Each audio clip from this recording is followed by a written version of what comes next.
शुरू करते हैं। हमारे साथ हमारा पैनल तैयार है। गावा सर गुड मॉर्निंग, बताइए आपका क्विक सिंगल। क्विक सिंगल है एबीपी, जैसे आपने बताया कैपिटल गुड्स ट्रेड कर रहा है 8240, स्टॉप लगेगा 8150 का। ऑन द अपसाइड जो टारगेट है 8500 के नजर आते हैं, वो मिनिमम टारगेट लगता है, एक दो दिन लग सकते हैं। एबीबी 8500 तक के टारगेट यहाँ पर गाबा सर के। और आज देखते ही लग रहा था कि इसमें कुछ मूव आने की तैयारी हो रही है। चलिए शिवांगी भी जुड़ी हमारे साथ। Shivangi good morning. शिवांगी आपकी trade. Very good morning.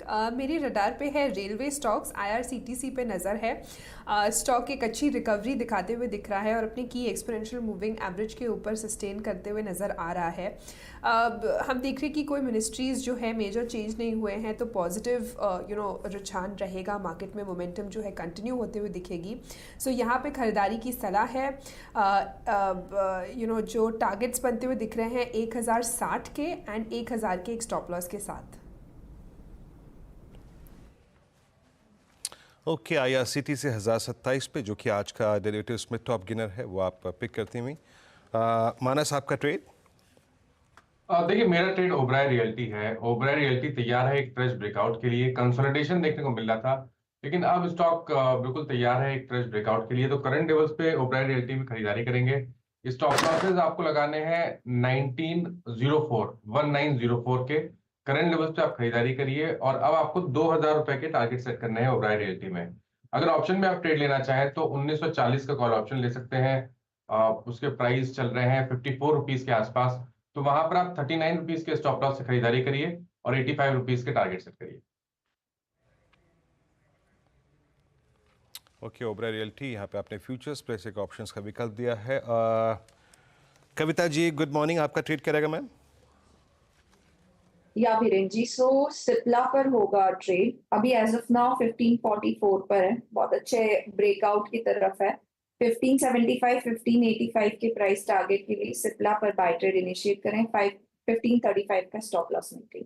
Okay आशीष बहते जी आपका quick single.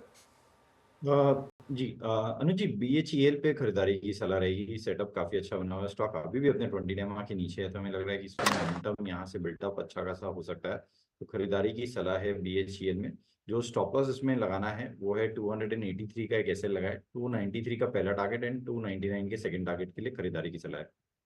Okay, meanwhile ABB में उस लेवल से और 100 रुपये करीब जुड़ चुके हैं जिस लेवल पर वो कॉल गई थी, वहाँ से अब 8300 के करीब एबीबी। तो शानदार शानदार वो ट्रेड रही। राजेश पालवे जी आपका क्विक सिंगल क्या रहेगा।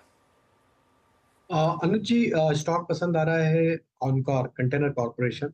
स्टॉक में अगर हम देखें तो डेली सेटअप पे स्टॉक ने दो दिन लास्ट दो ट्रेडिंग सेशन में एक नैरो प्राइस रेंज में कंसोलिडेशन देखने को मिला। आज की फॉलोअप बाइंग एक्शन बनते हुए दिख रही है, स्टॉक में एक ब्रेकआउट होते हुए दिख रहा है।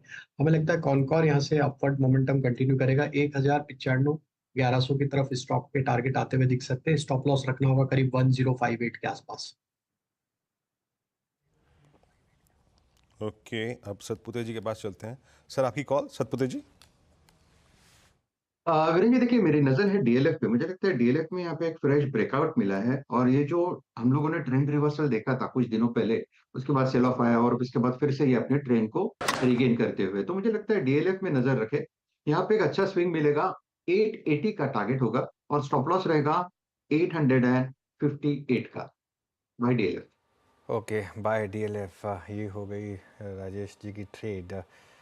मीनवाइल गुरांग जी से एक बात करते हैं। गुरांग जी, रेलवे स्टॉक्स अच्छे मूव आ रहे हैं आज। आईआरसीटीसी 4.5% ऊपर। आज हमने बात की थी कि अब आज रेलवे स्टॉक में शायद कुछ मोमेंटम दिखे आपको, क्योंकि स्टेटस को है और वो एलआई को नहीं गई है, वो अश्विनी वैष्णव जी ही वापस आए हैं। क्या ये वो जो रैली थी वो रिज्यूम होगी रेलवे स्टॉक्स में अब। देखिए अनुज भाई, पहले तो ये अनौपचारिक महाविश्वविद्यालय जो है, यूट्यूब व्हाट्सएप वगैरह, यहाँ पर बहुत सारे लोग बुद्धिमान है जो टिप्पणियां करते हैं। एक बात आपको ये ध्यान में रखनी है कि जो गति और जो संतुलन अब आगे बढ़ेगा, वो निर्णायक तरीके से कुछ क्षेत्र के ऊपर नीतियों के आधार पर सकारात्मक सा रुझान लाएगा।